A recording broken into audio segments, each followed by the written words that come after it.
I have been thinking about what success means in this place, how you define it. Yeah. Or how you redefine it, actually. I mean, if you're looking at success being a sort of silver bullet cure for addiction, there is none. It's complicated. Lives are complicated down here, and lives are really painful and complicated down here. So there's no easy solutions. And I mean, addiction is often sometimes about relapse and a lot of frustrations around that. You take your successes where you can find them.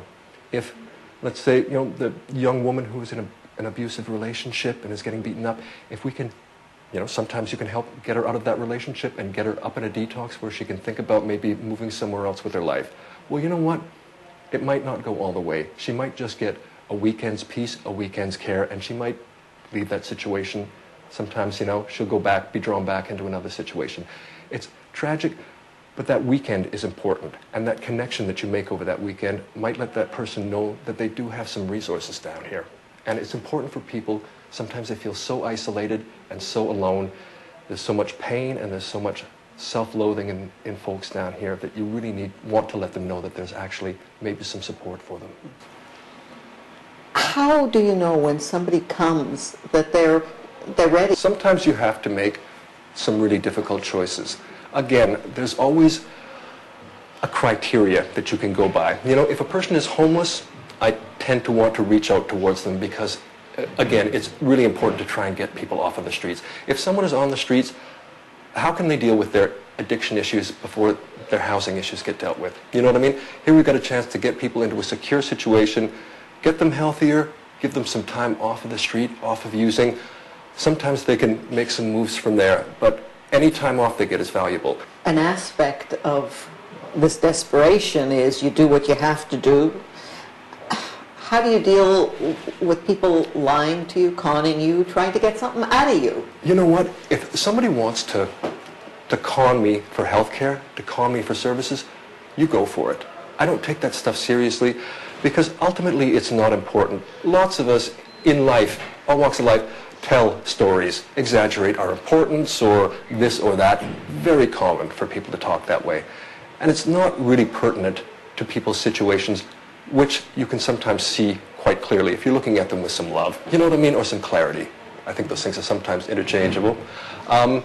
So when people say things and they sound dubious, I'm not worried about it. Let's deal with the basics of your situation here. And I'll listen to the stories. You bet.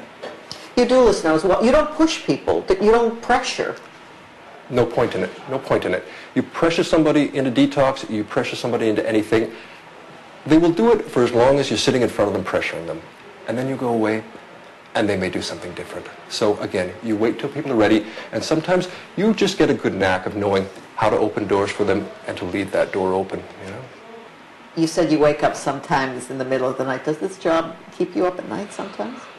Well, you try and work on it and not let it do that, because that is a recipe for burnout, but it's unavoidable sometimes. You know, it's you care about people down here. You care about these people, you know, and there's not enough services, and there is a lot of pain. So it does sometimes sneak up on you.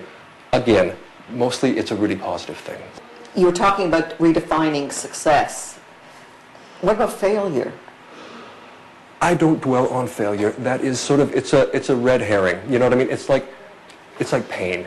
You know, things like that, they're not helpful and they're not useful. You know, people have a lot of self-guilt around here, a lot of self-loathing. When people have a slip or a relapse, when they leave detox and I see them here, it's really important to make sure that they don't feel that there was any pressure and that we don't feel that they failed here, because that just drives them further into their addictions. That's all it does. What's the toughest part of the job for you? The toughest part of the job? When I hear that somebody who hasn't used the site has passed away, that's an incredibly tough part of the job, you know? I wish that people would always come here to use. I know that that doesn't always happen. There aren't enough booths. But when you hear about people who die in hotel rooms because there was no one around, that is the most painful part of the job.